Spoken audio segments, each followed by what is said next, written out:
warahmatullahi wabarakatuh. Kembali lagi bersama saya Ahmad Muhtarom dari kelas manajemen dakwah UIN Sunan Kalijaga semester 3. Pada kesempatan kali ini di siang hari ini saya ditemani oleh Kakak Yulia yang salah satu alumni santri putri Pondok Modern Darussalam Gontor yang berada di Madinah. Nah, yang sekarang melanjutkan studinya di kampus UIN Sunan Kalijaga, tepatnya di Prodi Bahasa dan Sastra Arab. Nah, berbicara tentang bahasa, kita akan menyimak bagaimana sih kisah keluh kesah yang dialami kakak satu ini semasa mondok atau nyantri belajar di Pondok Modern Darussalam Gontor. Sebelum lanjut ke pembahasan, marilah kita menyimak dari kakak ini untuk memperkenalkan dirinya. Ya, baiklah, perkenalkan nama saya Yulia Darussalam, alumni Pondok Pesantren Modern Darussalam Putri 1 Pembimbingan, alumni tahun 2020.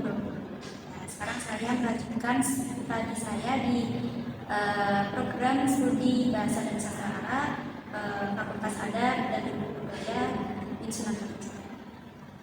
Motivasi belajar berbahasa Arab yang Kak Yulia terapkan untuk belajar berbahasa, bagaimana sih Kak Yulia dalam menerapkan motivasi tersebut?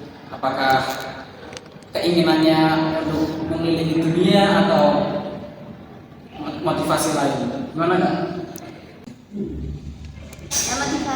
Motivasi saya dalam belajar bahasa ini, dulu saya pernah berkeinginan ingin untuk bisa menempuh pendidikan di Al-Azhar kayak Jadi dari dulu itu saya bercita-cita pengen nih kuliahnya di Al-Azhar kayak Mesir.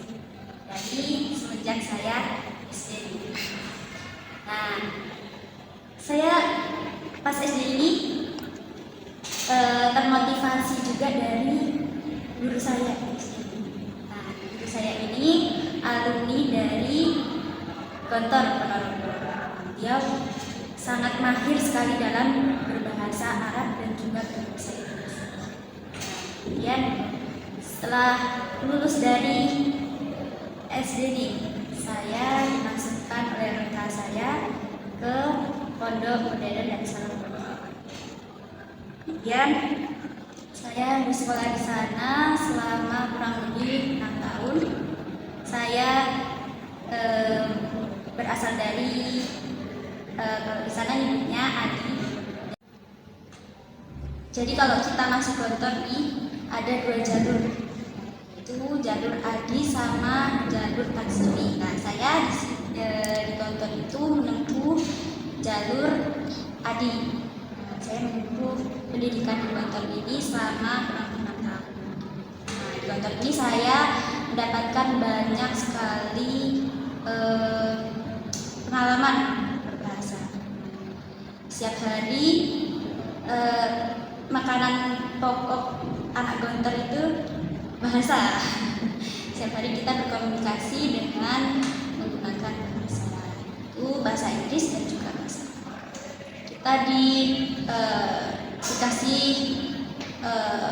minggu bahasa, jadi 3 minggu buat bahasa Arab dan juga 2 minggu buat bahasa Inggris. Setiap harinya kita menggunakan bahasa Arab dan bahasa Inggris ini di dalam kehidupan sehari-hari, baik kepada teman, kepada guru, ustaz-ustazah, kepada kakak-kakak kelas, kakak-kakak SMA, seperti itu.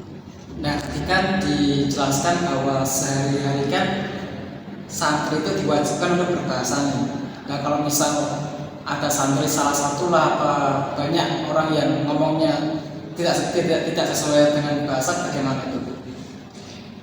Di Gontor ini terkenal dengan kedisiplinannya. Jadi setiap pelanggaran yang dilakukan oleh santrinya ini, dia akan mendapatkan.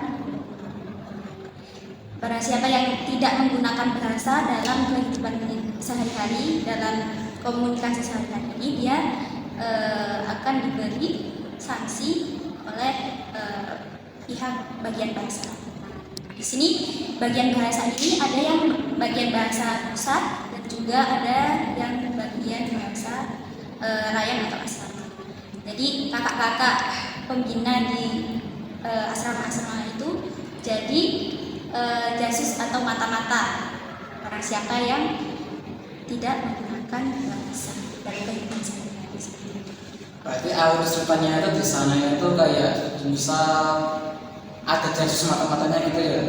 Misal kita melanggar terus dikasih mata-mata untuk mencari orang yang melakukan kesalahan, tarik tulis namanya, habis dikasih ke pengurus lagi, kayak gitu kan?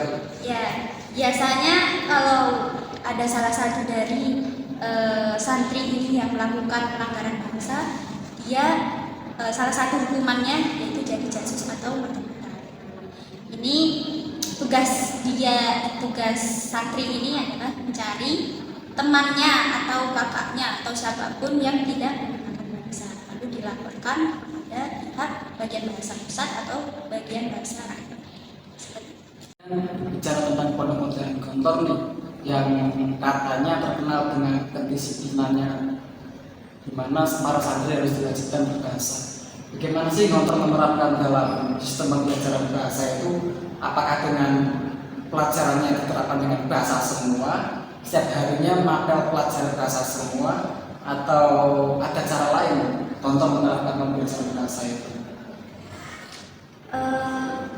Pondok Modern dan Islam Gontor ini menerapkan di semua pelajarannya, baik itu nahwu, shorof, dan semua pelajarannya, kecuali pelajaran yang umum seperti sejarah, matematika, seperti itu semua berbahasa Arab. Jadi kita makanan kita sehari-hari itu ya tulisan dulu dengan pokoknya tulisan dulu itu makanan sehari-hari. Berarti mau nggak mau dan paham nggak paham harus berbicara atau mempelajari bahasa Arab itu. Iya. Kan misal di kelas pelajaran misal sorof itu kan kalau misal di pondok-pondok biasa kan mereka menggunakan bahasa Jawa atau menggunakan bahasa Indonesia agar semua santri itu paham dengan jelas. Kalau di Gontor ini bagi santri yang nggak paham itu gimana itu? Gimana caranya guru ini menyampaikan kepada guru. Jadi guru ini menyampaikan pelajaran di kelas ini menggunakan bahasa Arab, tidak boleh menggunakan bahasa Indonesia. Nah, lama-kelamaan santri pun juga sering mendengarkan bahasa Arab nih, mau nggak mau kepo nih. Artinya maktabun itu apa sih? Artinya piscium itu apa sih? Nah, lama-kelamaan mufradat atau kosakata mereka ini bertambah karena sering mendengarkan dan sering. Berarti bisa diambil kesimpulan bahwa kita belajar berbahasa itu setidaknya kita ada rasa ingin tahu bahwa oh mereka kok bisa sih berbahasa Arab, ini kok bisa, kenapa kita nggak harus kenapa kita nggak bisa. Makanya banyak santri yang ingin belajar berbahasa untuk mengetahui apa yang mereka tidak ketahui. Begitu Kak. Samping kesibukannya di bangku perkuliahan, katanya kakak ini juga diamanahi di salah satu pondok pesantren Regasim yang berada di Yogyakarta. Pondok ini mengamanahi kakak Yulia ini untuk menjadi atau membimbing para santrinya untuk belajar berbahasa, bagaimana menghidupkan lingkungan yang berbahasa asing, Arab maupun Inggris. Bagaimana sih Kak keluh kesahnya menghidupkan lingkungan? Dulu kan kalau di kantor kan hanya belajar, kita ngikut. Nah kalau sekarang kan kita yang menciptakan lingkungan untuk belajar. Bagaimana sih, apakah susah banget atau hanya sekedar sesuai alur lancar-lancar saja? Pondok pesantren Rohing Hashim sendiri ini sebenarnya bukan pondok pesantren yang menjurus pada bahasa. Keluh kesahnya sangat sebenarnya susah sih, agak susah ya. Kita menciptakan lingkungan berbahasa di mana di situ belum tercipta lingkungan bahasa sendiri. Jadi kita bikin fondasi awal banget gimana caranya bisa menghidupkan atau menyebarkan lingkungan berbahasa. Dari kan dulu saya pondoknya di Gontor ya, yang dimana di situ udah tercipta lingkungan berbahasa sendiri. Sekarang di pondok yang dimana belum ada tercipta bahasa itu sendiri, jadi cukup sedikit juga, menantang juga sih. Berarti perjuangan itu kayak mulai dari nol Ya, gitu Kak. ya, Mulai dari nol, bagaimana kita menciptakan, mengajak atau membimbing para santri untuk berbahasa, yang dimana para santri itu belum pernah atau belum merasakan pahitnya belajar berbahasa. Kalau di Gontor kan kita ngikut nih, soalnya Gontor itu sudah ibarat udah hampir satu abad umurnya, yang dimana sudah mempunyai sistem berbahasa, disiplin berbahasa. Kita santri tinggal ngikut. Kalau sekarang kita sebagai pembimbing harus mulai dari nol lagi untuk menghidupkan lingkungan seperti yang ada di Gontor. Begitu sulit, begitu sangat menantang perjuangannya. Itu Kakak. ya. Mungkin cukup sekian bincang-bincang pada siang hari ini. Nah, sebelum mengakhiri pada pertemuan kali ini, mungkin Kak Lili ada pepatah atau pesan motivasi untuk para pemirsa sehingga mereka tertarik dalam untuk mencoba belajar berbahasa. Ya, buat teman-teman pemirsa sekalian, pesan saya untuk belajar bahasa itu kuncinya hanya satu, mau mencoba dan istiqomah dalam belajar dan tidak takut. Nah, pesan dari Kak Yulia itu intinya mau ada kemauan, masalah kemampuan katanya itu akhir, yang penting itu ada kemauan dulu, masalah kemampuan akan mengikuti atas niat kemauan kita untuk belajar berbahasa. Baiklah, sekian bincang-bincang pada siang hari ini. Saya Ahmad Muhtarom pamit untuk undur diri, dan Kak Yulia juga terima kasih kepada Kak Yulia yang telah mau dan untuk menceritakan semua keluh kesah, entah itu di pondok atau ketika belajar, ketika membimbing dalam belajar berbahasa. Sekian dari kami. Assalamualaikum warahmatullahi wabarakatuh.